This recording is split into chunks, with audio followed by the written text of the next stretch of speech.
I will continue to talk about servanthood. Na nitaendelea kuzungumza kuhusu utumishi. Praise God. Jina la Mungu lipewe sifa. Because I feel we need to talk about it. Kwa sababu ninahisi inafaa tuzungumzie.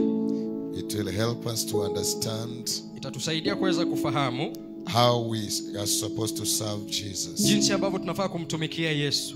Amen. Amen. Because when we understand how we are supposed to serve him, kwa sababu tunapoelewa jinsi ambavyo tunafaa kumtumikia, then we will serve him in perfection. Hivyo tutamtumikia kwa ukamilifu. Amen. Amen. All of us, sisi sote, in one way or another, kwa njia moja au nyingine, God has called us to be his servants. Mungu ametuita tukawe watumishi wake. You might not be able to stand on the pulpit as I am doing today. Unaweza kuwa pengine huwezi simama kwenye madhabahu jinsi ninavyosimama siku ya leo. But there is a position God has given you, lakini kuna nafasi Mungu amekupatia of leadership. Ya uongozi. Because leadership is not about standing on the altar. Kwa sababu uongozi si juu ya kusimama kwa madhabahu. But leadership is about you living. It's about your life. Lakini uongozi ni juu ya maisha yako. It's about how you interact with people. Ni kuhusu jinsi unavyoingiliana na watu. And therefore, when we talk about servant, na hivyo tunapozungumzia mtumishi, servants are people whom God has chosen to, or he has given a certain privilege. Hivyo watumishi ni Mungu amewapa upendeleo fulani, to stand before others, kusimama mbele ya wengine, to lead them, kuweza kuwaongoza, by giving them service, kwa kuwapa utumishi. Praise God. Jina la Mungu lipewe sifa. Jesus said to his disciples. Yesu alisema kwa wanafunzi wake. And he told his disciples. Na akawaambia wanafunzi wake. Whoever desires to be great, yeyote ambaye anatamani kuwa mkuu, must first of all be the least amongst you. Kwanza kabisa lazima awe mdogo kati yenu. And what did he mean by that? Na alimaanisha nini kwa kusema hivyo? Because when you are least, kwa sababu ukiwa mdogo, you don't parade yourself with pride. Haujionyeshi kwa kiburi. But servant, lakini mtumishi, is a sign of humility. Ni ishara ya uvumilivu. When you are serving, wakati unatumika, you humble yourself to serve. Unajinyenyekeza wakati unatumika. Praise Jesus. Jina la Yesu lipewe sifa. So Jesus said, hivyo Yesu akasema, if anyone wants to be great, kama mtu yeyote anataka kuwa mkuu, he must first of all learn to be to serve. Kwanza kabisa lazima ajifunze kutumika. And this is whereby, na hapa ndipo Jesus decided to give an example. Yesu aliamua kupeana mfano. He took a towel, alichukua,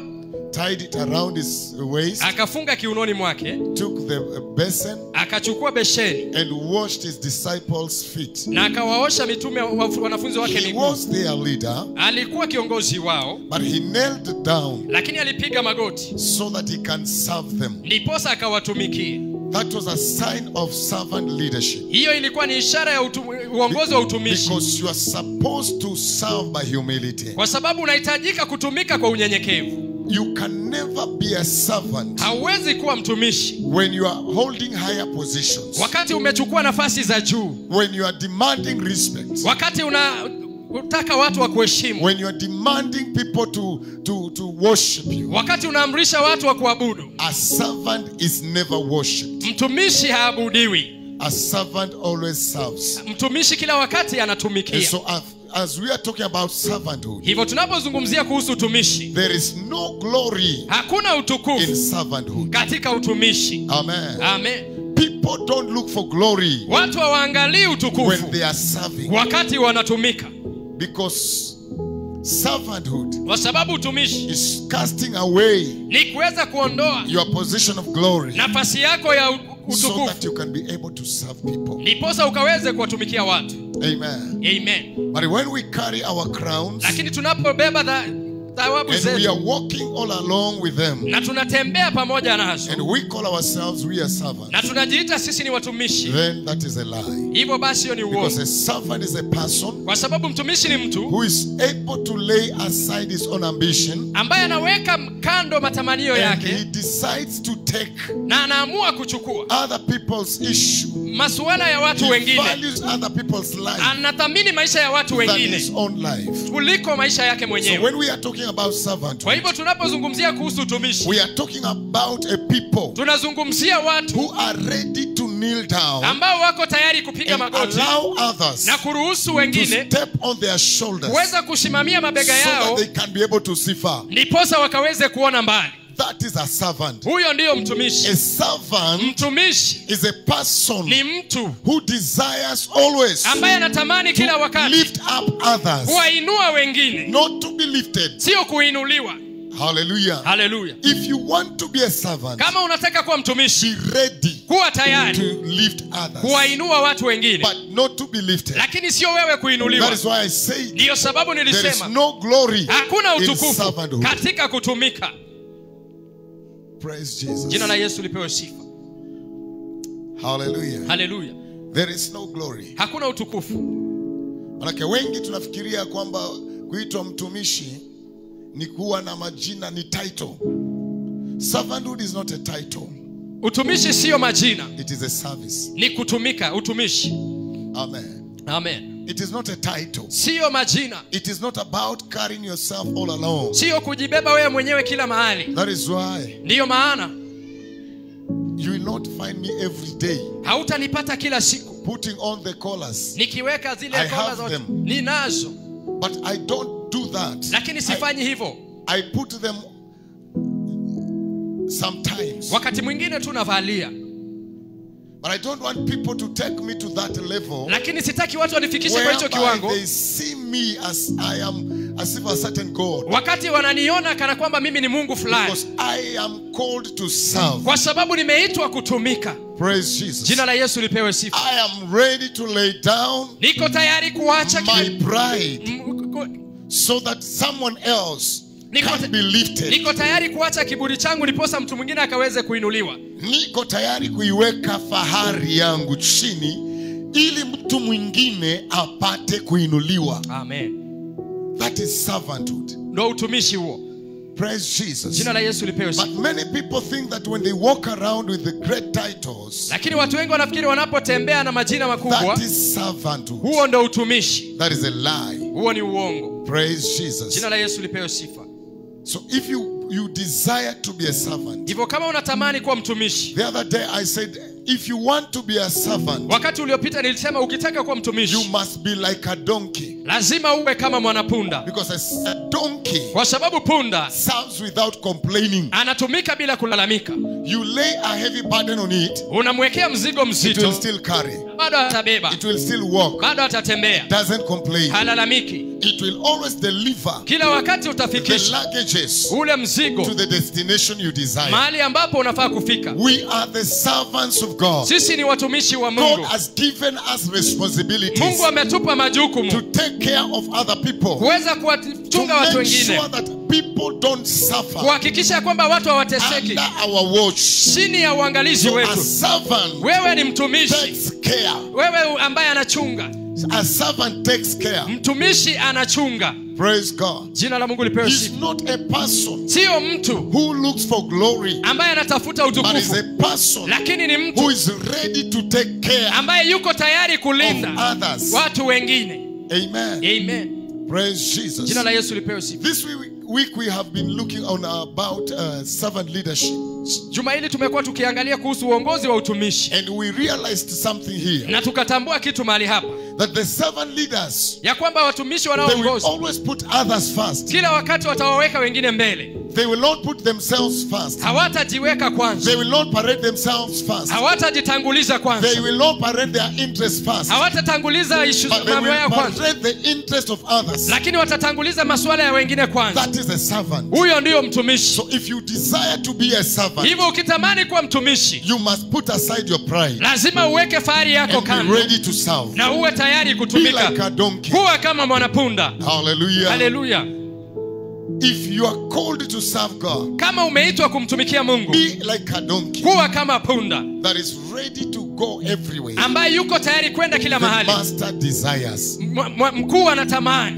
Praise Jesus. Haleluya. Amen. Amen. Hallelujah. Haleluya.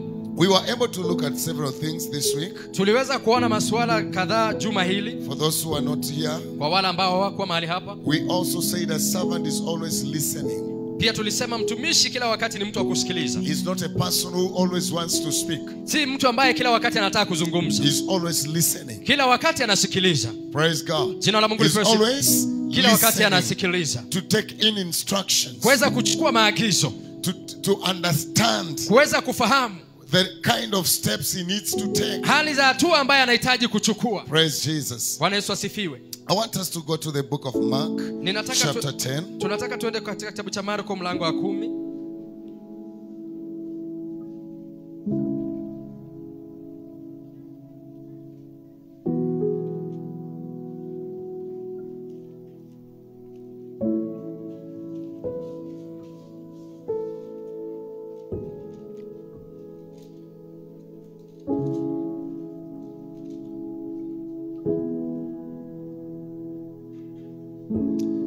Verse 45.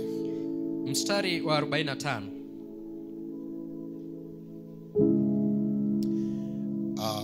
Allow me to begin from verse number 42. Niruhusu nikaanzie mstari wa 42. The Bible says, Biblia inasema, but Jesus called them to him, Yesu akawaita, and he said unto them, akawaambia, You know that they which are accounted to rule over the Gentile exercise lordship over them, and their great ones exercise authority upon them. Mwajua ya kuwa wale wanaohesabiwa kuwa wakuu wa mataifa hawatatawala kwa nguvu, na wakubwa wao hawatatumikisha. But so shall it not be among you. Lakini haitakuwa hivyo kwenu. But whosoever will be great among you bali mtu anayetaka kuwa mkuu kwenu shall be your minister. atakuwa mtumishi wenu. And whosoever of you will be the chiefest na mtu anayetaka kuwa wa kwanza wenu shall be servant of all. atakuwa mtumwa wa wote. For even the Son of Man came not to be ministered unto, kwa maana mwana wa Adamu naye hakuja kutumikiwa, but to minister unto, and to give his life a ransom for many. bali kutumika na kutoa nafsi yake iwe fidia ya wengi. Allow me to repeat it so that it can sink into our mind. Nikubalie nikaweze kurudia ndiposa ikaweze kuingia akilini mwetu.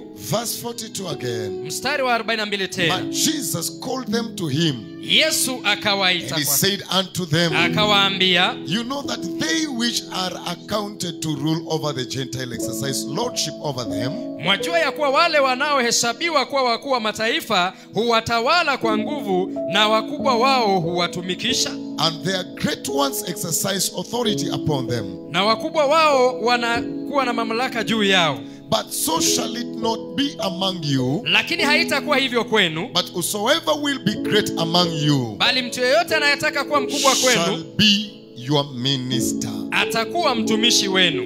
That is the kind of servanthood that the Lord Jesus is referring to. Ndo aina ya utumishi ambaye Yesu anajaribu Give kuzungumzia. out service. Kuweza kupeana huduma. To render service to people. Kupeana huduma kwa watu. Jesus says, Yesu anasema, whoever is supposed to be great among you, yeyote anayetaka kuwa mkubwa kwenu, must be ready to minister to others. lazima awe tayari kuwatumikia wengine. Must be ready to serve. Lazima awe tayari kutumika. Not to be ministered unto. Sio kutumikiwa yeye. Praise Jesus. Jina la Yesu lipewe The other sifa. day I gave you an example. Wakati ule uliopita niliwapa mfano. And I told you I had a women leader in this church. Na nikamwambia nilikuwa na kiongozi wa mama kanisani hapa. Sometimes back. Wakati mwingine ulipita ule. And then she was one day she came in this place. Na wakati mmoja alikuja mahali hapa.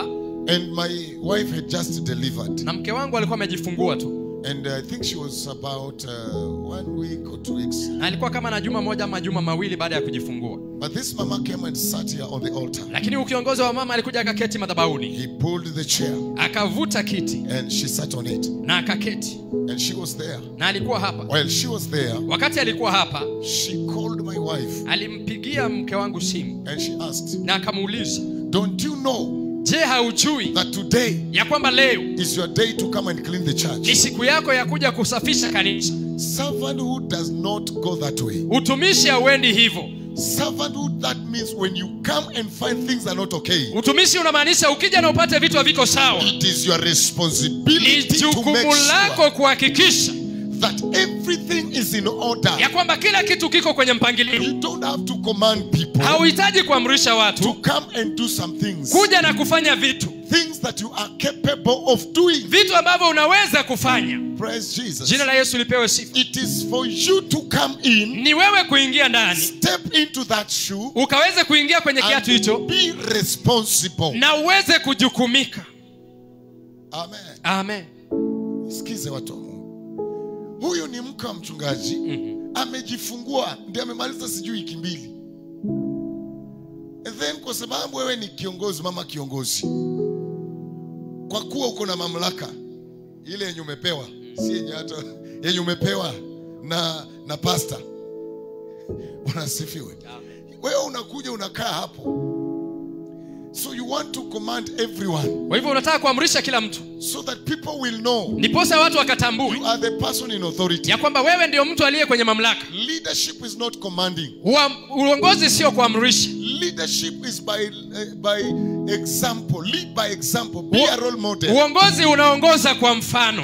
Don't just have a position. Usiwe tu na nafasi without responsibility. Bila majukumu. Some of us we carry titles. Wengine wetu tumebeba majina without responsibility. Bila majukumu.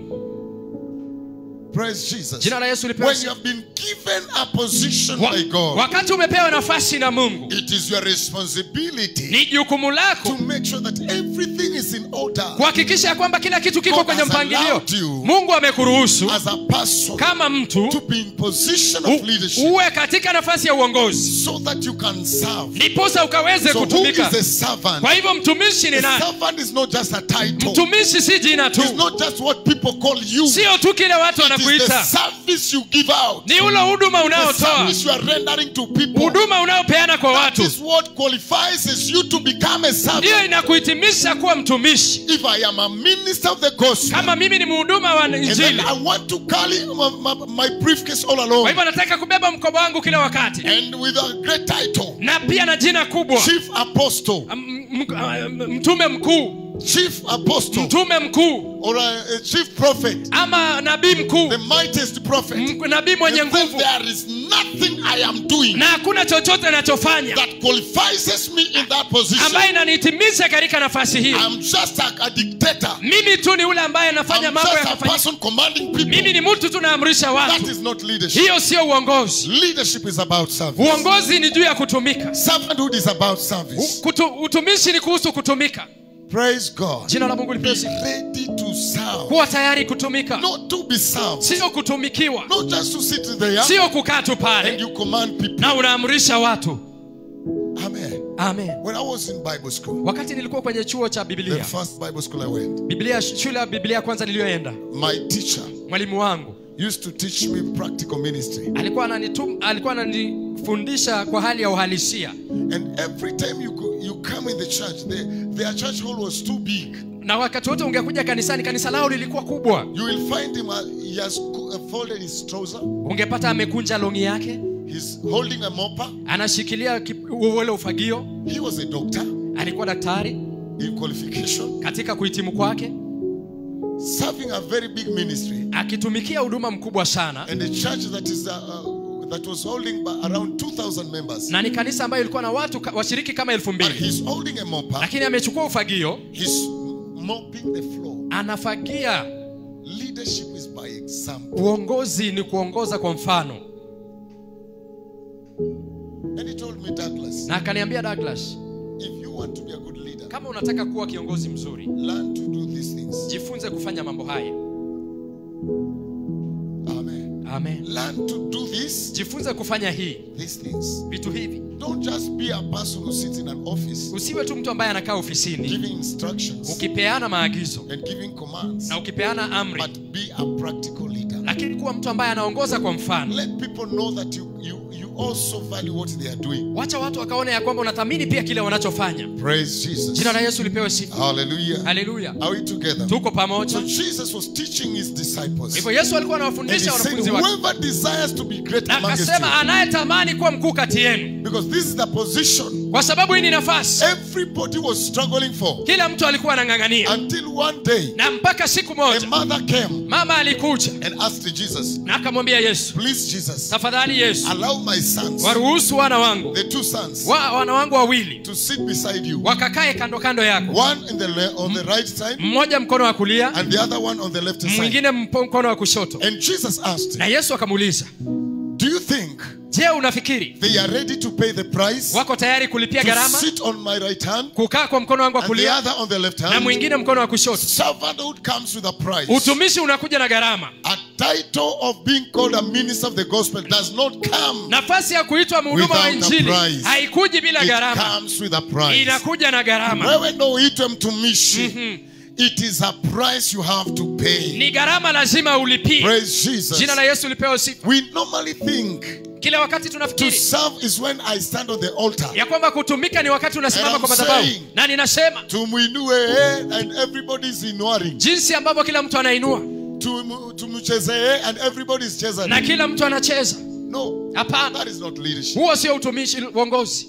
Leadership is how you live, Uongozi ni jinsi ambavyo unaishi, how you behave, jinsi ambavyo unajibeba how katika you tabia, relate with the people. jinsi ambavyo unahusiana na watu. Determines whether you can be able to attract people to you Inatuonyesha kama unaweza or vuta watu you waje will kwako repel them away from you. ama utawasukuma kutoka kwako. So if you want to be a leader, Kwa hivyo ukitaka kuwa kiongozi, develop a servanthood heart. anza kujenga moyo wa utumishi, That heart will be able to attract the people moyo ambao utawavutia watu towards your leadership. wakaweze kuja kwenye utumishi wako. Praise God. Jina la Mungu lipewe The sifa. other day I said, Siku iliyopita nilisema, if you are a leader kama wewe ni and kiongozi you keep on reminding people every time, na unawakumbusha watu don't you kila know wakati, I am your leader? hamjui ya kwamba mimi ni kiongozi wenu, Then it means something else. hivyo inamaanisha kitu It kingine. shows Inaonyesha your leadership uongozi wako is not practical. au People don't feel watu hawahisi your leadership. uongozi wako. If you will keep on reminding Kama them, utakaa ukiwakumbusha, mnajua mimi ni kiongozi wenu, yes, mnajua mimi ndiye kiongozi, na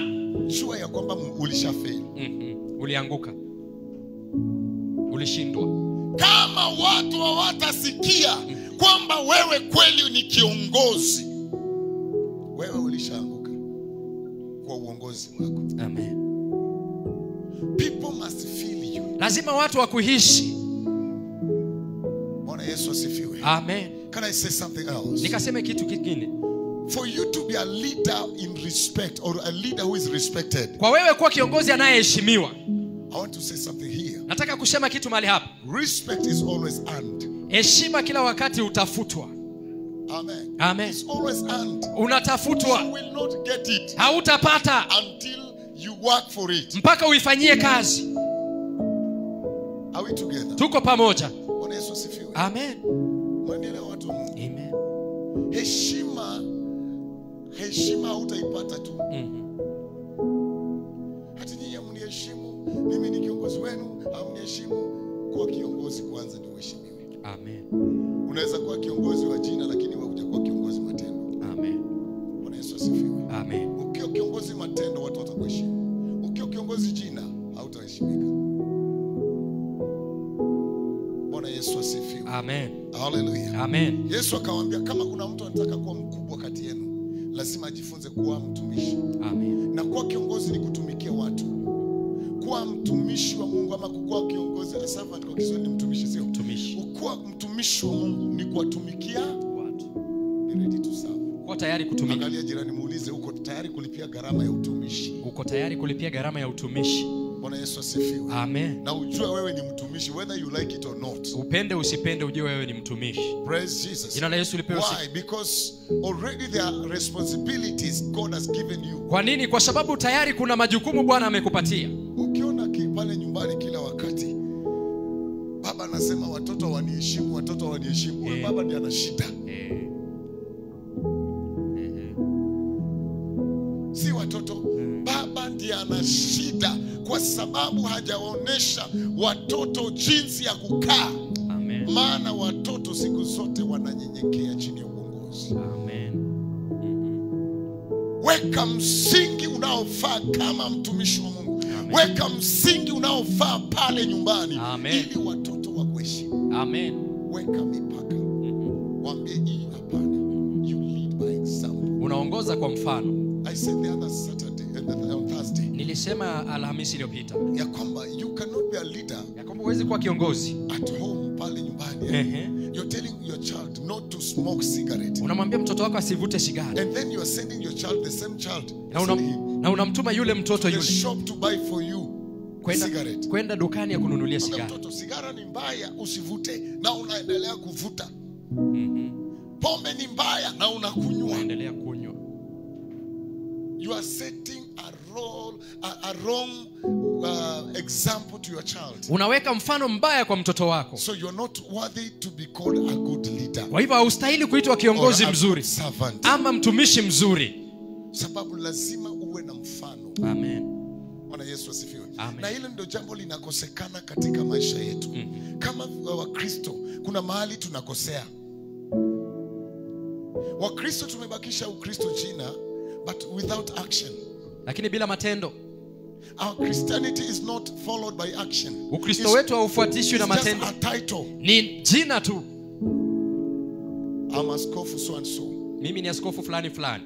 I'm a prophet so and so. Mimi ni nabii fulani wa fulani. I'm a teacher of the word. Mimi ni mwalimu wa neno. But what about your action? Lakini matendo yako je vipi? Are you serving? Je, unatumika? Are you portraying service to people? Unaonyesha utumishi kwa Because watu. service is something practical. Kwa sababu utumishi ni kitu ambacho kinaonyeshwa kwa matendo. Praise God. Jina la Mungu lipewe sifa. Hallelujah. Hallelujah. So the Bible says, Kwa Biblia inasema, but so shall it not be amongst you. na haitakuwa hivyo kwenu. Why did Jesus say so? Kwa nini Yesu alisema He hivyo? was disqualifying that which we call authoritative leadership. Alikuwa anakosoa kila ambacho uongozi ambao unaitwa wenye mamlaka. He said that those who are in authority, they lead people. Alisema wale wenye mamlaka wanaongoza watu. He says, but in verse 42 he says,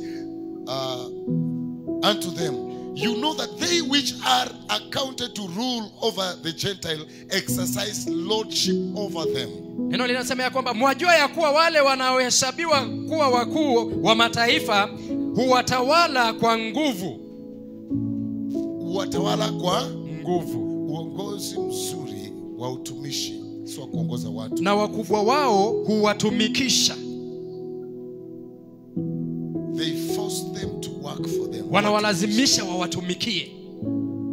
But a good servant, a good leader, lakini mtumishi mzuri, kiongozi does mzuri not force people. hawalazimishi watu. He leads by example. Anawaongoza kwa mfano. And when you lead, people will follow. Na unapoongoza watu watafuata. Praise God. Jina la Mungu lipewe sifa. Biblia inasema namna gani? Kondoo wa zizi langu wanajua sauti yangu. Amen. The sheep, they know the voice of their owner.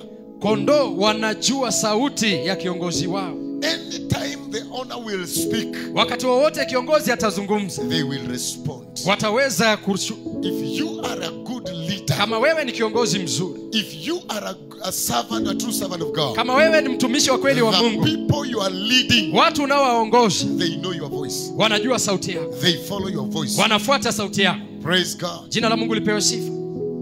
Pale nyumbani nimefuga kondoo kadhaa. Nikiamka asubuhi zinakuanga zimenyamaza, lakini zikisikia tu ninaongea hapo nje zinaanza kupiga sauti. Maana yake zina respond kwamba zimeshanisikia.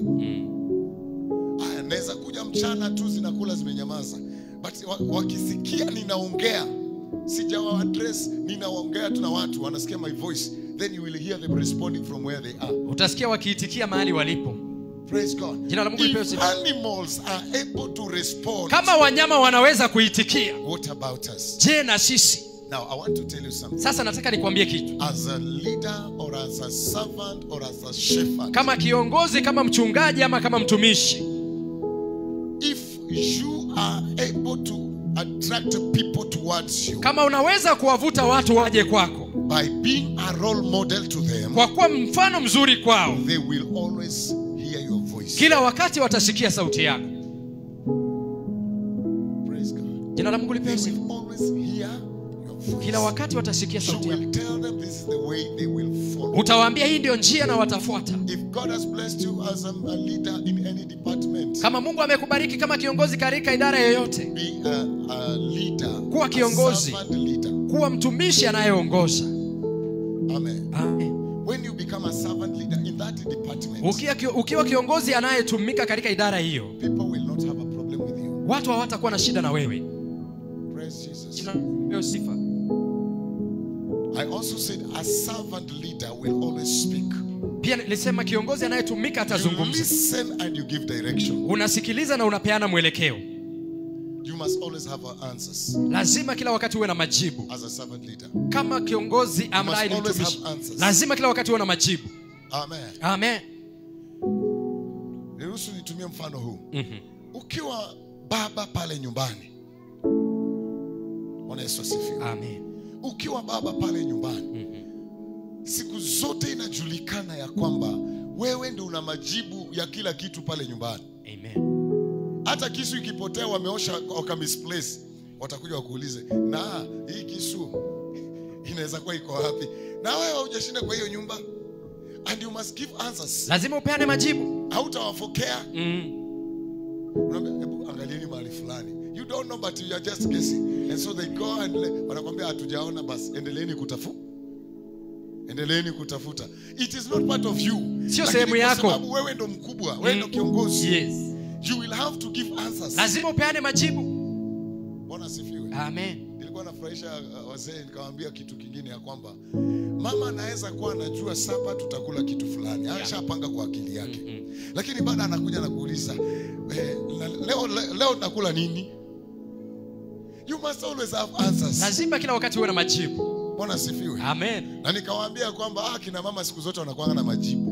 Ni ile tu sasa wanataka confirmation kutoka kwako. Sasa kwa hivyo kama ni mtu wa hekima unamuuliza, wewe kwa mawazo ulikuwa unawaza nini? Akikwambia ni kitu fulani na unaona niko sawa, unaambia haina utengeneze hiyo. Hiyo imetosha. Amen. Kama kiongozi anaenda anasikia kwamba amepata the right answer kwa kutoka kwa kiongozi wake, sio kumfokea. Bwana asifiwe. Amen. Sio kumfokea, kwani mimi unaniona mimi na mambo ya jikoni tunahusiana na wewe wapi? You are a leader. Utaulizwa swali lolote ambalo hatalina mwelekeo, but you must give answer. Peane majibu. Mtoto wangu mdogo anakuja ananiambia, "Daddy, si utanibaia ndege?" Namuuliza sasa. Mimi kwa mawazo nashangaa, ndege hata kauwanja ka kwota eka sina. Sasa hii ndege inahitaji runway. Sasa namwambia, wakati utakuwa mkubwa tutakununulia hiyo wakati. Bwana asifiwe. Maana wakati atakuwa mkubwa atarealize ya kwamba ndege haiwezi landa hapo nyumbani. Lakini kwa wakati huo nimempea jibu ambalo limemridhisha. So as a leader you must also have answers. Hivyo kama kiongozi lazima uwe na majibu. Wacha kuuliza watu sasa nifanye aje? That is not a good leader. That is not an answer from a leader. Nifanye aje? Mnanisukuma nifanye aje? That is not a quality of a leader. Hiyo sio ya if you do not have answers right now, kama hauna majibu sasa hivi, waambia mtu nipe nafasi, I'll give you an answer. And you go and deliberate upon that question. Na unaenda kulitafakari and you come up with an answer. Na unakuja na majibu. Na kama hauna, yule mtu amekuuliza swali anakuanga na jibu. Hiyo ni siri nakupea. Wale wanakuuliza maswali wanakuanga na majibu, kuja kwao. Na ukikaa na wao watakusaidia. Bwana Yesu asifiwe. Amen. Na hiyo ndio kitu inaleta kitu inaitwa interaction. Praise Jesus. Amen. Because you must also be an interactive leader. Kwa hivyo lazima pia uwe kiongozi anayeingiliana na watu. Don't just go and shut yourself in a certain room somewhere. Usiende tu ujifungie katika chumba mahali. Come up with the policies that does not apply. Na unakuja na masuala ambayo hayafiki. Bwana Yesu asifiwe. Amen. Hallelujah. Amen. Praise Jesus. So the Bible says, it shall not be so amongst you. Ya kwamba haitakuwa hivyo kwenu. You don't have to become a person who is authoritative. Kila mahali unataka tu, yani you must be felt. Talk up. Amen. Amen. Kiongozi mzuri sio yule ambaye ana command watu. Kiongozi mzuri ni yule anazungumza na watu. Kuna kuzungumza na kuna kuamrisha. Praise Jesus. Kuna kuzungumza na kuna kuamrisha. Amri zinafanya kazi kwa kambi ya jeshi tu. Hapo wale watu wako pale chini ya ground hawana mamlaka, hawana say. Are we together? Bwana Yesu asifiwe. Amen. Amen. Amen. So as a good leader, learn to listen to people. Hivyo kama kiongozi mzuri, jifunze kuwasikiliza watu. And when you learn to listen to them, Na unapojifunza kuwasikiliza, you will be able to find solution to what they need. utaweza kupata suluhu kwa kile The problem with wanachohitaji. our nation right now, Shida na taifa letu sasa hivi, the reason why we are having everything that we are having today, sababu ni kwa nini tuna kile ambacho tunacho siku ya because leo, some of our leaders, ni kwa sababu viongozi they wetu have closed themselves in a certain room somewhere. wamejifungia mahali fulani, And they say, we don't want to associate with anyone. na wanasema hatutaki kuingiliana na mtu yeyote. Your noise will not affect us. Kelele zenu hazitatudhuru. But sometimes those noises, Lakini wakati mwingine hizo kelele they have a reason. zinakuwa na sababu. Whenever you hear your children crying, Wakati unaposikia mtoto wako analia, a good father, a good mother, baba mzuri, mama mzuri, you will always go kila wakati utaenda and check on them na kuangalia and want to know na kutaka kujua what is wrong with these children. ni nini kibaya na watoto hawa. Praise God. Bwana Yesu asifiwe. What is happening? Ni nini kinafanyika? And you find a solution for them. Na unapata suluhu kwa ajili yao. You don't chase them away from home Hauwafukuzi watoke nyumbani because they are crying. kwa sababu wanalia. Praise God. Jina la Mungu lipewe sifa. Nani amewahi leo ukiwa na mtoto mdogo mwenye hajui kuongea, the only way ana communicate ni kulia. So ukiwa umejaribu kumunderstand, umeshindwa kumunderstand, utachukua kiboko uanze kumpiga. Wewe sasa sikuelewi, unanyorosha na kama mtu kama haka, si utaua.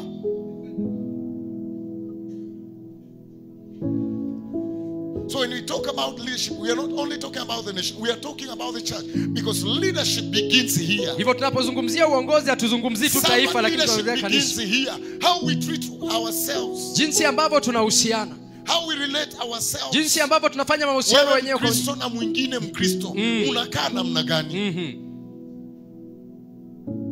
Why are we fighting even in the church? Kwa nini tunapigana hata kanisani? Because we tend to think that it is only the world where people are fighting. Kwa sababu tunafikiri tu ni duniani watu wanapigana, na je, kanisani? We was yesterday somewhere. Jana tulikuwa mahali, We were told that washirika fulani wakaamua kupoison their pastor. waliamua kumpa sumu. What was going on? Ni nini kilikuwa kinaendelea? And that is a church, Na ni kanisani spirit filled. ambayo imejazwa na Roho. Probably they are speaking in tongues. Pengine wanaongea kwa ndimi, And every time they have a vision to go to heaven. na kila wakati wana maono ya kwenda mbinguni, Lakini wana poison mchungaji. Tena inapangwa vizuri sana. Lakini nikuulize, wewe na akili yako timamu tu, wewe ukae chini, mnakaa mmoja, wawili, watatu, wanne, mnasema tutaweka sumu. Yaani akili zenu sasa hiyo, yaani roho Mungu huyu mwenye tunaombanga mpaka tunanena kwa lugha yake, anakwanga ameenda wapi sasa hiyo? Ama roho Mungu ni visitor. You know, to some people, kwa watu the wengine Holy Spirit is a visitor. Roho Mtakatifu ni mgeni. That is why you keep on, itabidi tuache hiyo maombi. Ninakualika Roho Mungu kwa sababu alikuwa mgeni last Sunday na akaenda. So alikuacha. So leo unamhitaji, ninakualika until you the Holy Spirit akuwe ni mtu wa kudumu ndani ya maisha yako. Amen. The Bible says, don't you know that you are the temple of the living of the Holy Spirit? Biblia inasema kwamba hamjui ya kwamba nyinyi ni hekalu la Roho Mtakatifu, And the Holy Spirit dwells in you. na Roho Mtakatifu anakaa ndani mwenu. Until you overcome that issue. Mpaka ushinde swala hilo. When the Holy Spirit is always a visitor in your life. Wakati Roho Mtakatifu ni mgeni kila wakati He comes maisha. to visit you and he goes away. Anakuja kukutembelea na anaondoka. He visits you on Sunday. Anakutembelea Jumapili In the service. katika huduma. That time we are very holy. Wakati huo tuko watakatifu sana. But he goes away when the service is over. Lakini anaondoka wakati ibada imeisha. When we cross that gate, Tunapotoka kwenye lango hilo, we are on our own again. sasa tuko peke yetu tena.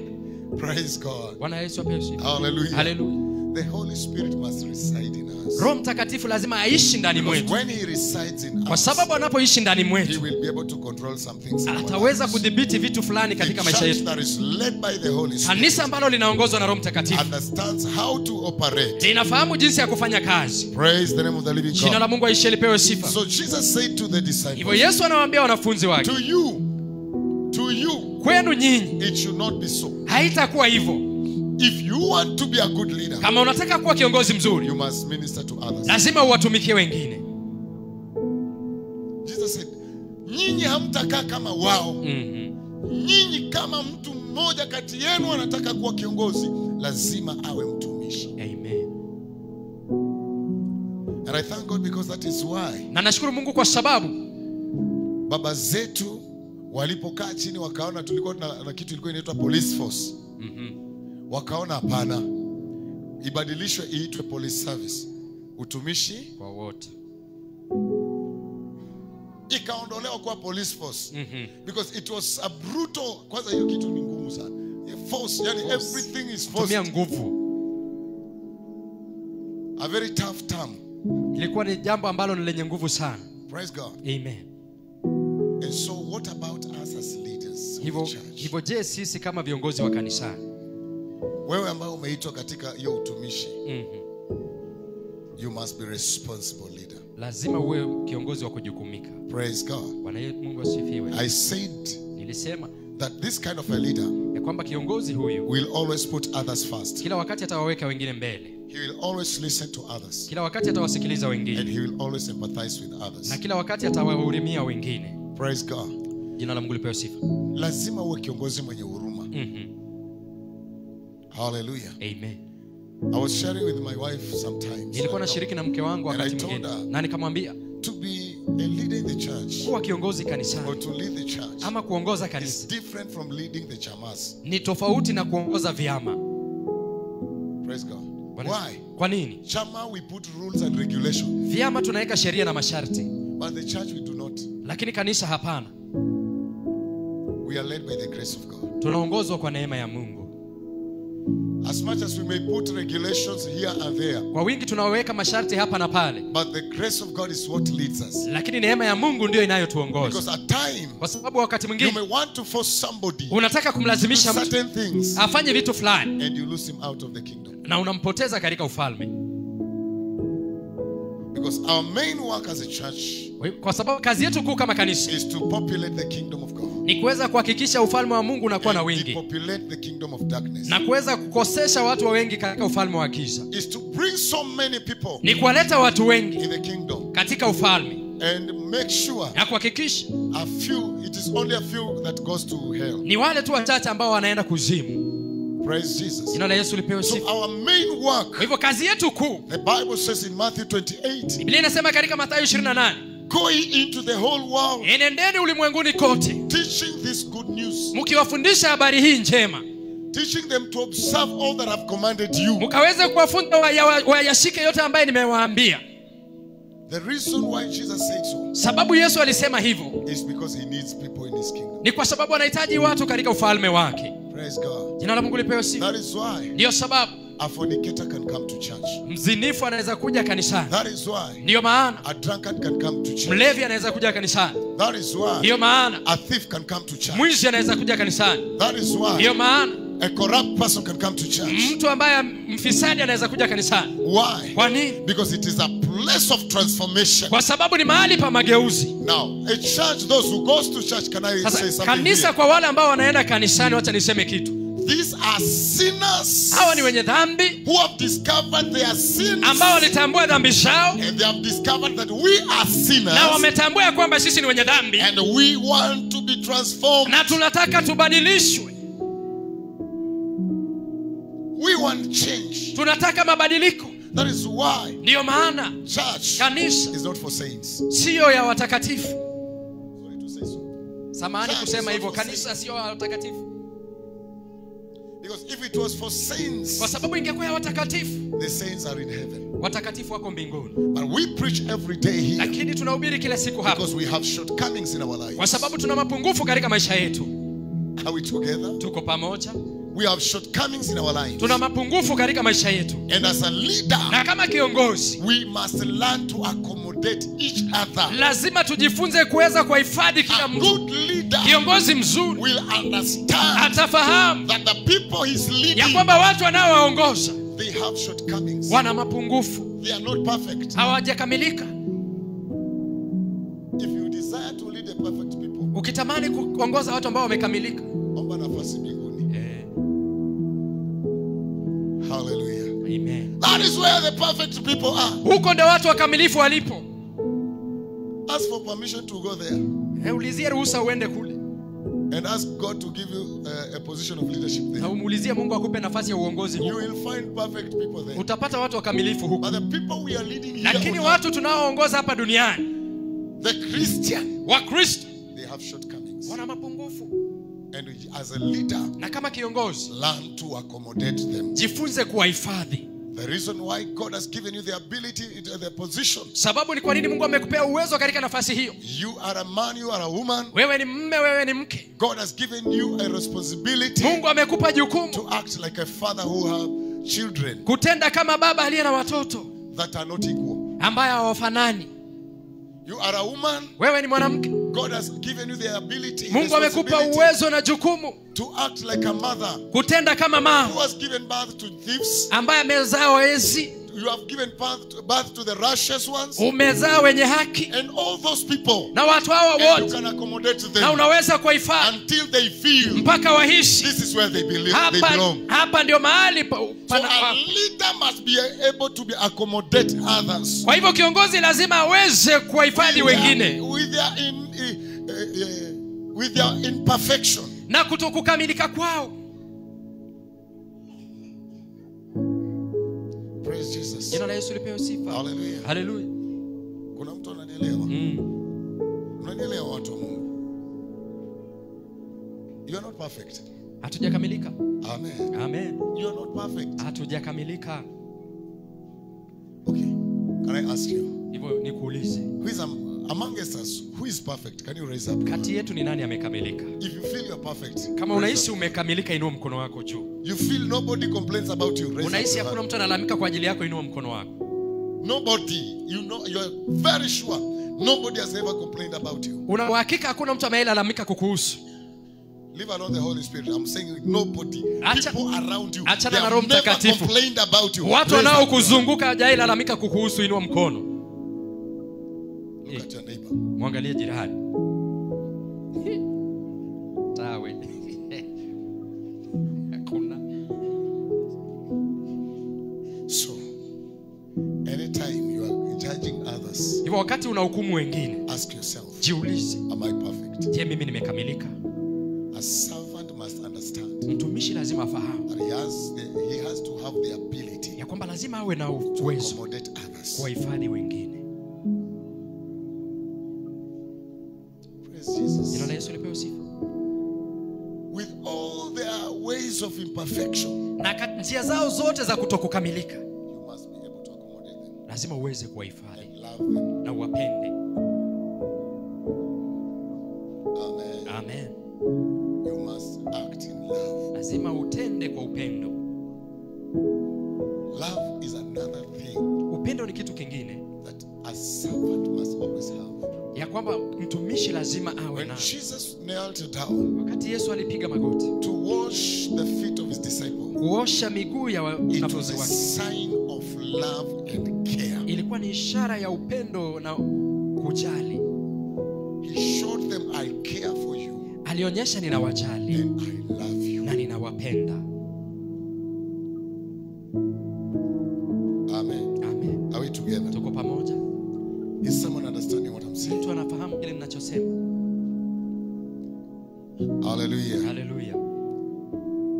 Now, Sasa another thing about leadership, servant leadership, kitu kingine kuhusu uongozi wa utumishi, you must develop trust. lazima ukue na uaminifu. Amen. Amen. Let people trust you. Wacha watu wakuamini.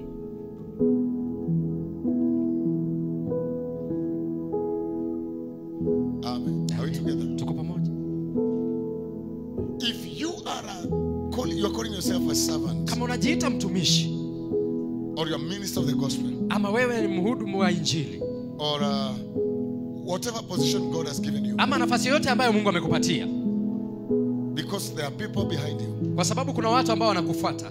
Those people behind you must trust you. Watu ambao wako nyuma yako lazima wakuamini. And how will they trust you? Na watakuamini vipi? How you carry yourself determines whether people they will trust you. Jinsi ambavyo unajibeba itadhihirisha kama watu watakuamini. Praise God. Bwana Yesu asifiwe. Na hata pale nyumbani Ehe.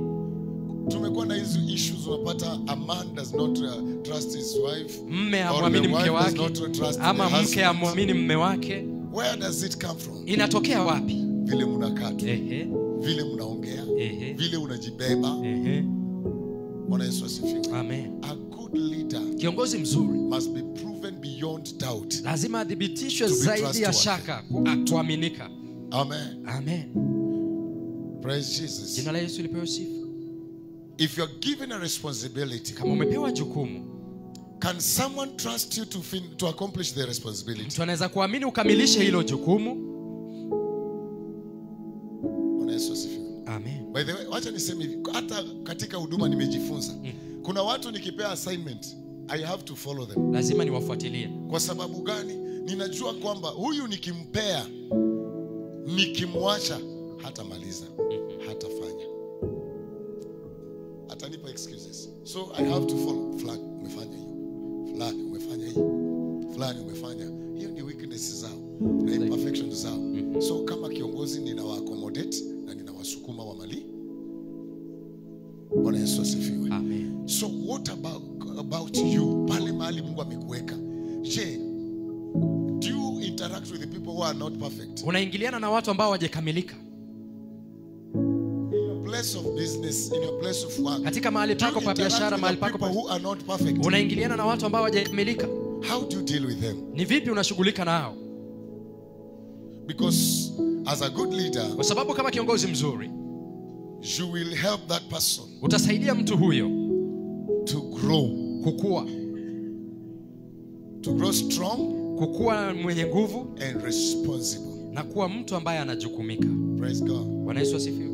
So when we talk about servant leadership or servanthood, Kwa hivyo tunapozungumza kuhusu uongozi wa utumishi ama utumishi, is when you are very honest to yourself, ni wakati unakuwa muwazi kabisa kwako and what you are genuine. Every word you speak, you mean it. na unakuwa muwazi katika kila jambo unalosema unalimaanisha. Have you ever dealt with the people when they speak?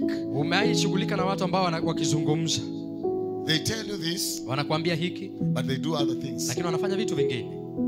Bwana asifiwe. Amen. Sijui kama wewe kutana na watu kama mtu anakuambia, unajua mimi nataka ukiniaminia hii kazi nitafanya hivi na hivi, but ukikuja baadaye unapata vitu walifanya ni vitu zingine opposite.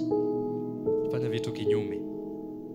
They are not genuine to themselves. Hawako wazi kwao wenyewe. So wakati unakosa kuwa genuine, wakati unakosa kuwa mwazi, wakati unapokosa kuwa mwajibikaji, hapo ndo mahali trust inapotea. Uaminifu unapotea. Praise God. Bwana Yesu That is where we lose trust. Hapo ndio Even in tunapoteza our uaminifu. families. Hata katika familia zetu. How do we lose trust? Ni vipi tunapoteza uaminifu? You are given a small trial. Unapatiwa jaribu You can't be dogo able to overcome. na unashindwa kabisa kulishinda. Praise Jesus. Bwana Yesu asifiwe. Amen. Amen. Si Bwana tusaidie. Amen. So leadership, we must be responsible. Katika uongozi lazima tuwe watu wa kujua. Ajibikia kila kitu ambacho unakifanya. Amen. The Bible says, Biblia inasema whoever of you will be the chiefest shall be servant of all. Biblia inasema katika mstari wa 44, na mtu anayetaka kuwa wa kwanza wenu atakuwa mtumwa wa wote. Bwana asifiwe. Amen. Kama unatamani kuwa mkuu, lazima ukubali kutumika kwa watu Wote. not selectively. Sio kwa kuchagua. Not selectively. Sio kwa And kuchagua. because huyu ni mshirika, kwa mfano nitumie tu mfano wa utumishi wa wachungaji. Huyu ni mshirika anatoanga fungu nono na huyu anatoi ama anatoa ndogo. So wewe ukikuja unataka kuomba, kuna yule unaombea maombi mazito na kuna yule unakuja unapapasa maombi hapa kuna kitu. That is not the leadership God is talking about. Huo sio uongozi ambao Mungu Na si anazungumzia. kitu tumeona kwa television. Mtu anakuambia tuma nikutabirie, send nikutabirie, si ndio? Ule anatuma 200 anatabiriwa. Ule anatuma 50 anaambiwa hata huyu jamaa ana time naye. Unaambiwa uko serious. Bwana asifiwe. Na unasikia mwingine ametuma 3,000 alafu inatajwa.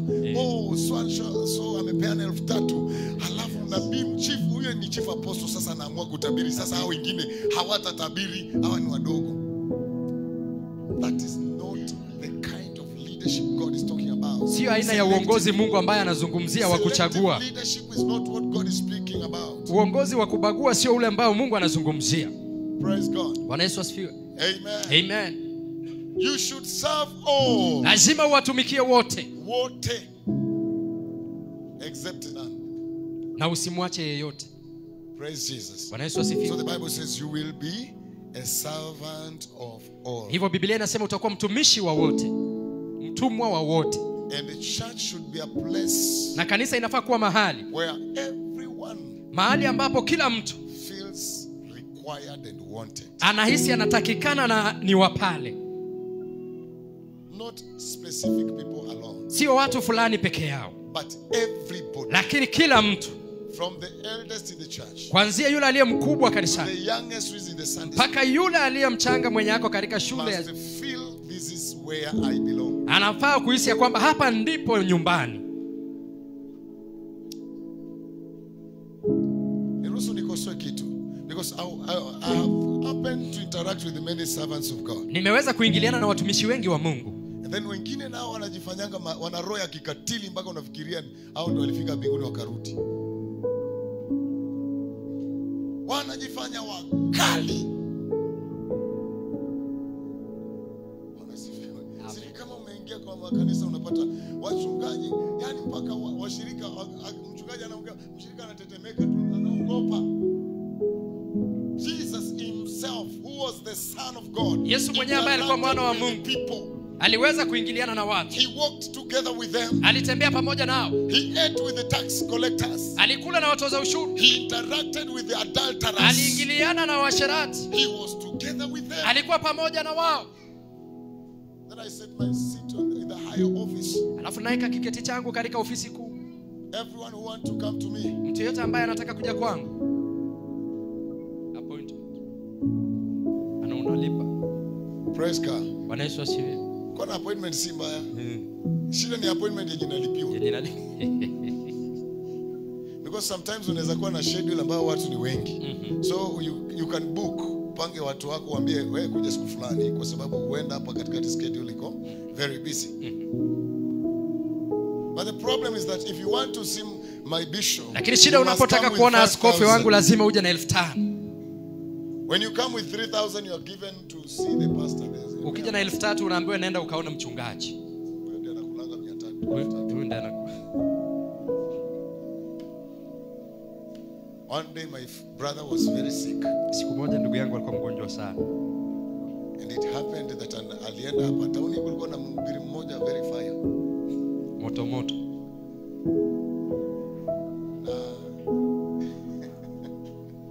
Akawa ametengeneza, ako na ofisi, sitaki kutaja lakini kwa hii town. Nikisema specific place watu wataanza kuangalia kumbe ni fulani. I don't want that. Wewe fikiria tu. Na pengine wengine walishaenda. Na labda alitoa hizo fee. Na wakatoa hizo vitu. Poleni kama mlitoa fee na mkusaidika. Hapa tunawapea neema, tunawaombea bure na Mungu anaonekana na neema inashuka na ukombozi unafanyika. Amen. Amen. Amen. Hallelujah. Amen. Bwana Yesu asifiwe. Amen. So jamaa akaenda akaambiwa kuona, jamaa alikuwa anajiita prophet. Kumuona ni 5,000. Kuona nabii ni 5,000. So jamaa alikuwa na 5,000. Nani mgonjwa ya ukweli? Si ile ya kujifanya. Alikuwa na 2,000. Akaenda pale kwa reception. Mwenye mpokezi. Ule akamuuliza uko na pesa ngapi? Akamwambia 2,000. Akapeana. 2,000 kupeana, akaingizwa ndani. Akafikiri anaenda kuonana na apostle. Akaingia kwa room nyingine. Sasa unajua ni magorofa hii watu wanafanya vituko. Ni gorofa alafu imewekwa mpaka red carpets zinaenda, hata lift yenye inaenda kule kwa bishop mwenyewe ni imewekewa red carpet. Hiyo imetengwa. Sijasema mtu. Amen. Kwa sababu kama ulienda huko shauri yako. Usianze kufikiria ni nani huyo. So huyo jamaa kaenda akafika room nyingine.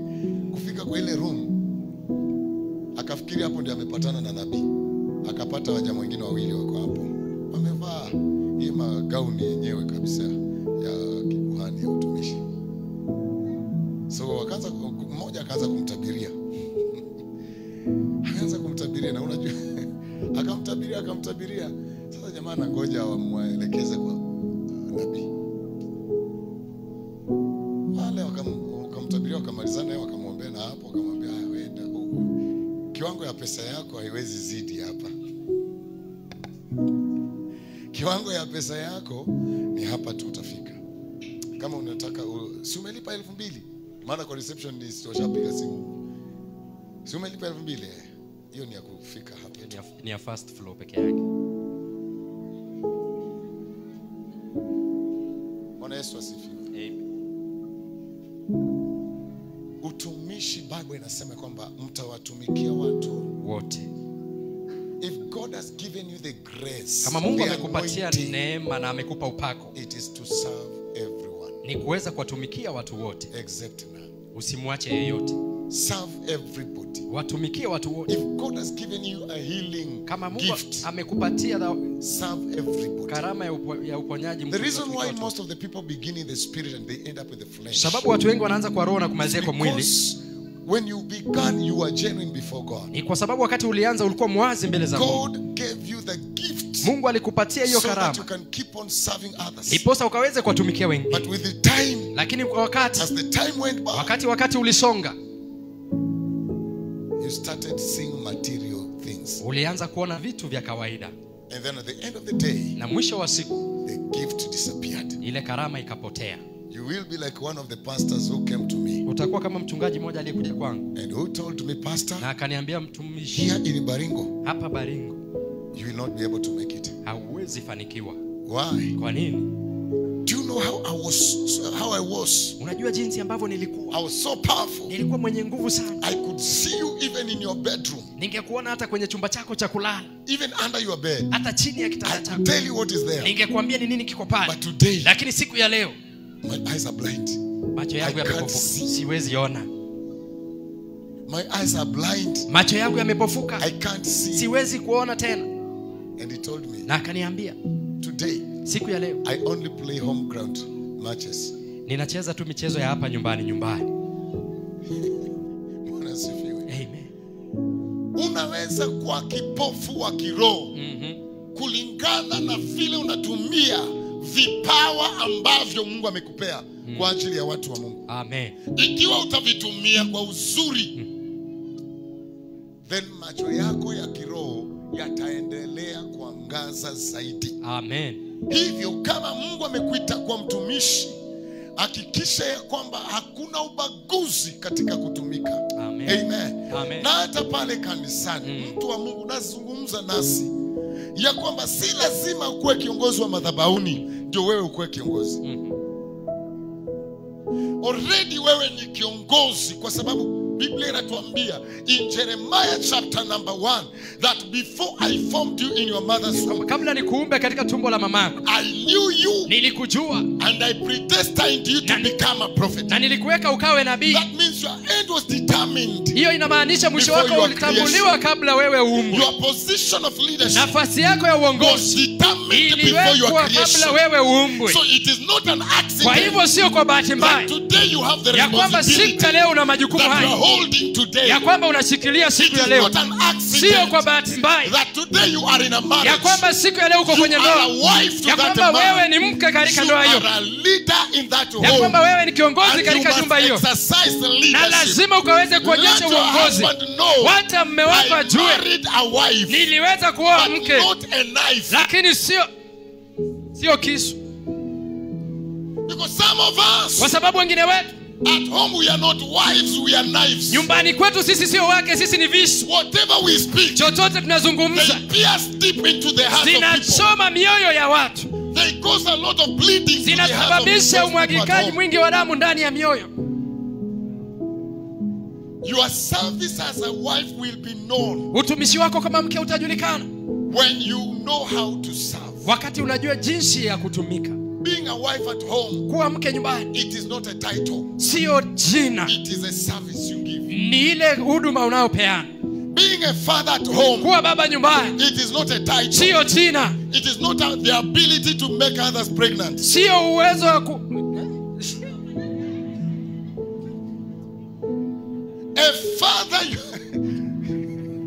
A father, you must be able to take care. Baba, lazima ukaweze kuwajali of those people who are born out of you. Kwa wale watu ambao wamezaliwa kutoka kwako. How can I call you a father? Ninaweza kukuita baba vipi? Yet you are not responsible. Wakati haujukumiki. It is not the ability to make others pregnant. Sio uwezo wa kufanya wengine wapate mimba. It is the ability to take care. Ni uwezo wa kuweza kuwajali. As a man, hivyo kama mwanamume, for you to be a good father, kuwa baba mzuri, it is the responsibility. Ni kuwajibika. It is the service you render. Ni huduma ambayo unapeana to the people around you. Kwa watu ambao wamekuzunguka. Are they feeling sure? Je, wanahisi hakika we have a father ya kwamba tuko na baba nyumbani? Praise Jesus. Jina la Yesu lipewe sifa. Pale nyumbani baba, watu wanaweza feel kuna baba nyumbani ama kuna dikteta nyumbani. Maana dikteta ni mtu ambaye anataka mamlaka yake yajulikane. Ataishi kuambia mnajua mimi ndo mzee wa hii nyumba. Mnajua mimi ndo kusema kwa hii nyumba. Because whatever is doing, kwa sababu chochote anafanya haiwezi kuishiwa. Niliwaambia anytime you feel like you have to remind people who you are, there is a problem with your leadership. Wakati wote unakumbusha watu wewe ni nani, kuna shida katika uongozi wako. Bwana Yesu asifiwe. Amen. Children, they know where they belong. Watoto wanajua mahali ambapo ni kwao. If I as a father, kama mimi kama baba, I'm responsible in my duties. Nimewajibika katika hali yangu. To bring them up. Kuweza kuwalea. When I train them up. Wakati ninawalea, the Bible says train up a child in the way he should go. Biblia inasema mfundishe mtoto katika njia inayofaa. Na wakati amekuwa, he will not depart from me. Hawezi iondokea. It is our responsibility as parents. Ni wajibu wetu kama wazazi. Train them up. Kuweza kuwaonyesha hiyo njia. Na hivyo nikwambie kitu. Training means to give something shape. Kuwafundisha ni kumaanisha unawapatia kitu ambacho kinaonekana. Unawapa mfano, unawatengeneza. Mimi nimepanda passion fruit. And passion fruit, when it is not trained, it can go anywhere. Inaweza enda mahali popote. It grows anywhere. Inafuata mahali popote. For you to have good fruits, kwa wewe kuwa na matunda mazuri, you have to train it. Lazima uifundishe. And show it where it should go. Na uionyeshe mahali inafaa kwenda. When it is growing, wakati inakuwa, give it the line to follow. Ipatie njia ya kufuata. Then it will be able to provide good fruits. Alafu inaweza kuzalisha matunda mazuri. The same way with our kids and our children. Hivyo na sisi na watoto wetu. Wewe baba, wewe mama, wacha kushinda ukipiga mtoto unamwambia wewe ni umbwa, alafu ukimpata anatukanana unamchuna, unamwambia unatukanana kwa nini? Na wewe ulimtukana. So anajua matusi ni jambo la kawaida. Kwa hivyo wewe ndio umemtrain hivyo. Wewe umemfundisha. Bwana asifiwe. Amen. So if your leadership iko na una wasiwasi nayo, inamaanisha kwamba hujafanya kazi. Amen. Amen. Servant leadership. Uongozi wa utumishi ni kupeana huduma. It is service. Ni kupeana huduma. Not titles. Sio jina. I said when you for you to be called a mother. Nimesema kwa wewe kuitwa mama. Is not the ability to give birth. Sio uwezo wa kuzaa. Mother. Mama. You must be able to take care of them. Lazima uweze kuwatunza. Bring them up. Ukawalee. Show them the way. Ukawaonyeshe njia. It's not the ability to give birth. Si uwezo wa kuzaa. Praise Jesus. Bwana Yesu asifiwe. Bwana, mimi unajua hiyo ndio shida tuko nayo, kwa sababu mimi ndio nilikuzaa, mimi ndio mama yako. Nani alikwambia? Unaweza kuwa mama mzazi lakini si mama mlezi. Aha. Kweli. Maana kukuitwa mama kuna gharama ya kuzaa na kulea. Kuitwa baba kuna gharama ya kuzalisha na kulea. Bwana asifiwe. Amen. Sasa wakati mwingine ukiona mambo hayaendi vizuri, kuna uwezekano ya kwamba vitu vile tunafanya haviendi sawa, hatujavifanya vizuri. Na hapa ndo kuna shida. Bwana Yesu asifiwe. Nimewaambia kwa taifa la Kenya leo hii tunalia vijana kila mahali, vijana wameharibika, vijana mpaka tumewaita goons. But there is a problem with us. Lakini kuna shida pamoja na sisi. Goons walitoka wapi? Walitoka mbinguni wakaanguka? Tuliwazaa. Walizaliwa. Kuna wazazi waliwazaa. So hii gunism yao ilitoka wapi? Kama tuna goons in this nation, then those who gave birth to them hao pia ni goons. Na wale wanaongoza goons pia wanakuwa goons. Wanaongoza wakora ni wakora. Ndio hiyo. Kama utakuwa kiongozi wa wakora, wewe ni mkora. Wewe ni mkora. Hauwezi kuwa kiongozi wa wakora kama wewe si mkora. Amen. So the best way to be a good leader, hivyo njia mzuri ya kuwa kiongozi mzuri, to lead by example, ni kuongoza kwa mfano. Be a role model. Kuwa mfano bora. Kuwa mtu wa kuaminika. Be a person of your words. Kuwa mtu wa maneno yako. Amen. Amen. Lastly, mwishowe, learn to develop the people you are leading and empower them. Jifunze kuwajenga watu unawaongoza na kuwatia nguvu. Unapokuwa unakuwa na watu unalea, hawa watu lazima uwasaidie kuwajibika. Bwana Yesu asifiwe. Usikwe tu ni mtu ambaye kila kitu unataka ni wewe tu. Wewe ndio alpha, wewe ndio omega, wewe ndio beginning, wewe ndio end. Yani na huyu mtu mwingine ni nani? This is the problem with us as politicians. Leo wacha niwaambie ukweli. Politicians, they think, wanasiasa wanafikiri hawa watu wengine huko hawastahili vyeo. Hawa watu wengine huko hawastahili mazuri. Hawa watu wengine huko hawastahili positions. That is why when I ascend to the position of leadership, naeka kazini yangu, naeka dada yangu, naweka fulani wangu, na pale kuna mtu ninaongoza naye anatamani hii kanafasi na anaona ni kama anasaulika. What next? Huyo mtu nitamuongoza nikimwambia nini? Praise Jesus. Bwana Yesu asifiwe. Nitaambia huyo mtu namna gani? Huyo mtu kila wakati atanisumbua kwa sababu anafeel nimemwacha nje. Even in the church. Hata kanisani. Na hii ndio kitu inaua church. Wakati kanisa inakuwa ya jamii. Baba ni askofu, mama ni pastor, huyo anayefuata mtoto ni deacon. Praise and worship leader ni watoto wenyewe, familia. Hapo ndo kanisa inaanzanga kuangukia. Kwa sababu na hawa wenye wanakuja watakaa wapi?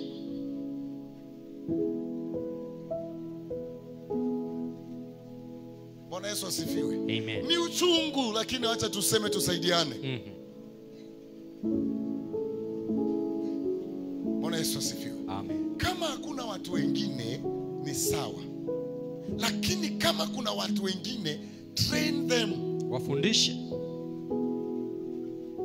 Let them also grow. Wacha wakaweze pia kukua. Amen. Amen. Let them also do what? Grow. That is why utapata kampuni kianguka, mulieka kabila yako na watu wa jamii yako, kampuni inaanguka, wote mnakosa kazi. Mkirudi kwa boma kila mtu amekosa kazi. Kampuni mlitegemea wote kifamilia ilianguka. Church kianguka inaanguka, baba ametoka kwa uchungaji, mama ameisha, huyo deacon amekosa kazi, nani amekosa kazi. Yaani wote mnarudi kuangaliana tena kijamii. Kwa sababu hamkukua mmegawa responsibility. Mmegawa majukumu. So a leader develops others and empowers them. Hivyo kiongozi anawasaidia wengine na kuwawajibisha. Bwana Yesu asifiwe. Amen. So in whatever position God has allowed you to be in, hivyo katika nafasi yote ambayo Mungu amekuruhusu uende, make sure you are grooming somebody. Hakikisha unamtengeneza mtu. Bwana Yesu asifiwe. Amen. Hapo ndo nilifika kwa mashirika, nikaamua sitakuwa nakuja hiyo mashirika kwa sababu mnaanza kunizoea. Kwa sababu gani? I want you people to be responsible. But when I come, every time I come, pasi amekam, kila kitu afanye. When will you grow? Wakati gani wewe utakuwa? When will you be responsible? Wakati gani utawajibika? Ni lini mtatengeneza ratiba muifate mufanye nyinyi? Najua wengi hawapendi hiyo kwa sababu wanatakanga. Walikuwa wanalalamika ati siendangi. Na nilifanya deliberately kwa sababu niliona hakuna growth. Make a mistake and learn from it. Fanya kosa na ukajifunze kutoka kwalo. If I'm there, you will not make mistakes. Kama niko pale hutafanya makosa. So I have to allow you to make mistakes and learn from it. Na hivyo na lazima nikuruhusu ufanye kosa ndiposa ukajifunze. I will come in and help you. Na kama kuna shida nitaingilia niwasaidie. But I will not be there every time. Lakini sitakuwa pale kila wakati. Na ushirika ikianguka inaangukanga kwa sababu ya kiongozi. That is the truth. Ndio ukweli huo. Nimekuwa nikifunza hapa Thursday. A leader without a vision. Kiongozi asiye na maono, he cannot lead. Hawezi kuongoza. As a leader, when you're given a department, develop vision. Kama kiongozi umepewa idara, zalisha maono. Develop vision for that department. Zalisha maono kwa ajili ya idara hiyo. You have been given a responsibility. Don't come back to me and asking me, how am I going to do? Umepewa wajibu, usirejee kwangu kuniuliza nitafanya vipi. Develop vision for the department. Zalisha maono kwa ajili ya idara hiyo. So long as it is aligning with the vision or mandate of the ministry. Mradi inaendanishana na maono ama kazi ya huduma. Desire to see the people you are leading growing. Tamani kuona watu unawaongoza wakiwa. Desire to see them being competitive. Tamani ukiwaona wanaposonga mbele. Don't be again alpha and omega in the leadership. Usiwe mwanzo na mwisho katika uongozi. Praise God.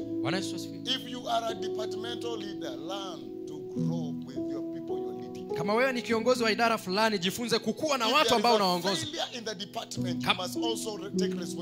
Kama kuna kushindwa katika idara, lazima pia uchukue wajibu.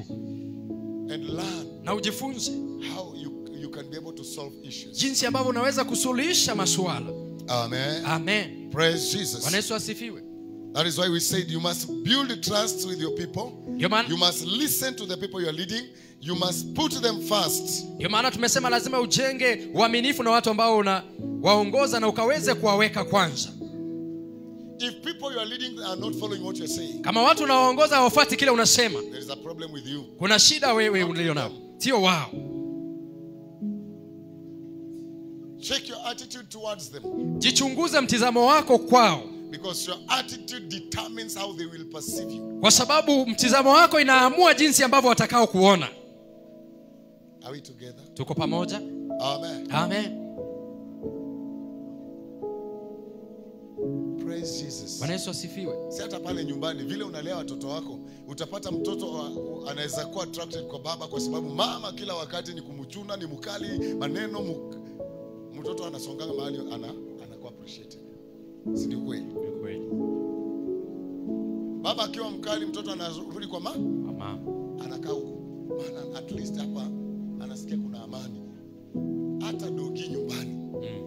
Haiwezi kama hali inagongwanga kila wakati mtu akipita teke, akipita mawe, rungu. Haiwezi. Hata pusi nyumbani inajua ni nani anaipenda na nani haipendi. Wakati mimi kwangu wakati tunakula mimi nakasirikanga na pusi ya kwangu kwa sababu haiendangi mahali pengine, inakuja mahali penye niko. Hata kama tunakula watu karibu 20 kwa hiyo nyumba, haiendi huko na haiendi huko. Inakuja mahali nimekaa. Maana inajua hapa nitapewa.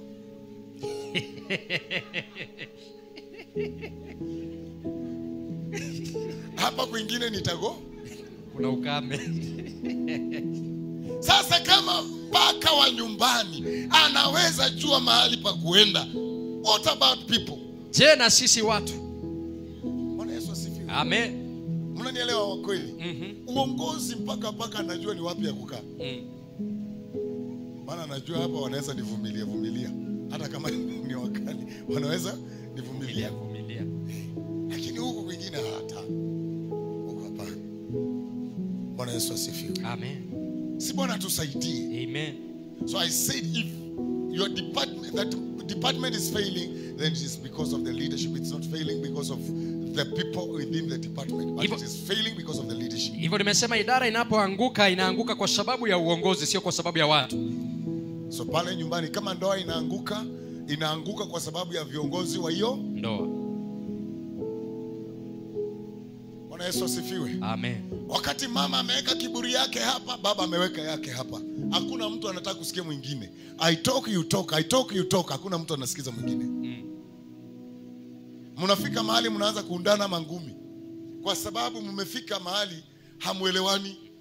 So the only thing ambayo iko ni mkono itembee.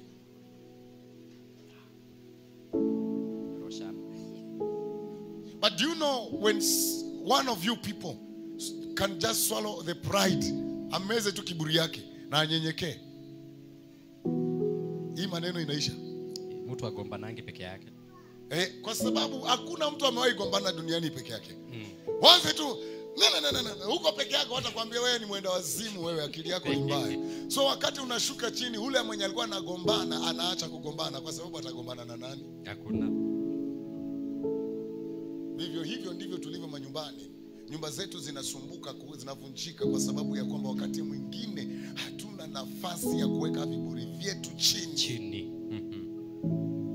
Kama mwanaume anasema mimi ni mwanaume wa Western, na siwezi ongeleshwa na mwanamke, ameweka yake hapa. Mwanamke naye anasema ulinipata na 32, meno 32, mimi hautaniambia, ulipata kama nimekomaa, hautaniambia chochote. Alafu ajishike namna hii.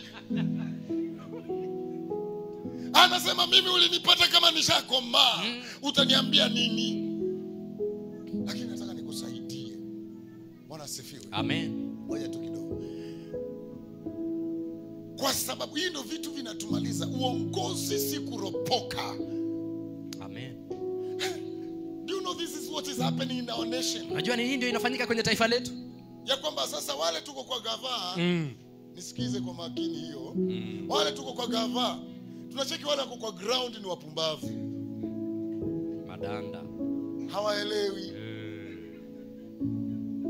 Bwana sifiwe. Hawashikanishi. Sasa sisi ndio tunajua kila kitu. Bwana tusaidie sana. Sisi ndio kuelewa. Kwa hivyo hata tukitoa amri ni hivyo.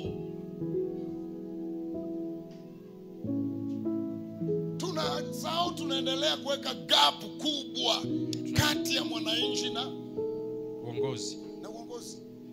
Mwananchi anastahili kukaribia uongozi, anastahili kuwa mbali na uongozi.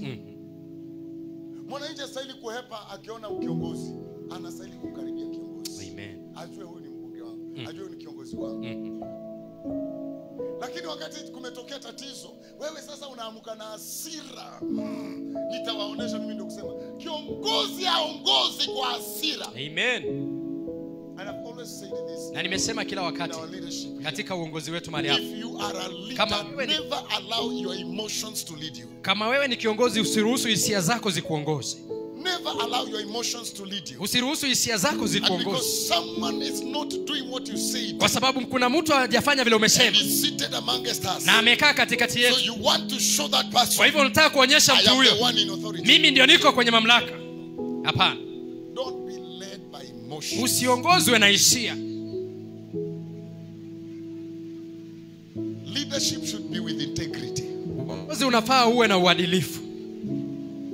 So that this person will also feel. Ndiposa mtu huyu pia akaweze kuhisi, I was wrong. Nilikosea. And I have to change. Na lazima nibadilike. Praise God. I was wrong. Nilikosea. But I have to change. Lakini lazima nibadilike. So we said we must empower these people. Hivyo lazima listen to them. Tukawasikilize. Another thing is that be a steward. Ya kwamba ukawe mtoa huduma. A steward is a person who can be entrusted. Mtoa huduma ni mtu ambaye anaweza kuaminiwa. Praise God. Amen. Be entrusted. You can be entrusted with something. Na mtu hana wasiwasi kwamba hiyo jambo litakuwa na shida. Bwana Yesu asifiwe. Amen. Nitumie tu mfano tu wa vitu simple. Kwa mfano nichague tu mtu hapo, nimwambie leo tuko na shughuli, so I want you to be in charge of instrument today. Ninataka usimamie vyombo siku ya leo. Make sure well organized na kila kitu na huyo mtu ajibike. Hakikisha kila kitu kimefungwa vizuri, kila kitu kimewekwa vizuri na kila kitu kimekuwa transported back at home safely. Vizuri. Bila chochote kuharibika, bila chochote kupotea. That is a steward. Amen. Amen. On that note, I want to congratulate Mr. Joseph. Hivyo sehemu hiyo nataka kuweza kumpongeza rafiki yangu Joseph. Because kuna kitu nimejifunza naye. Tangu achukue idara hii ya transportation, ya kuweza kusafirisha vitu, I am not worried at all. Mimi sishtuki tena whether ako around ama hayuko kama hayuko. Because kitu moja ninajua kwamba hata kama hayuko ata-assign mtu na hiyo kitu itafanyika. Iwe kumenyesha ama kujanyesha, he has always been there. Amehakikisha kwamba viti vimefika, vyombo vimefungwa, ndio aende shughuli za kwake. Bwana Yesu asifiwe. Amen. That is something good. Ndio you kitu can be kizuri. proud of it. Tunafurahia. Bwana asifiwe. Amen. Because you don't follow up. Kwa sababu umfuatilii. Mimi wakati mwingine ndio namuuliza, na uko poa? Niko poa. Whether amepewa pesa ama hajapewa pesa, yeye kazi yake anaifanya tu. Na hiyo ndio leadership. Huo ndio uongozi. That you can be responsible even without anyone following you. Ya kwamba unaweza wajibika hata bila mtu kukufuatilia. Amen. Amen. Praise Jesus. Bwana Yesu asifiwe. Niruhusu nimalizie pale. Amen. Maana hii ni topic, servanthood is a long topic. Maana utumishi ni mafundisho marefu. Praise Jesus.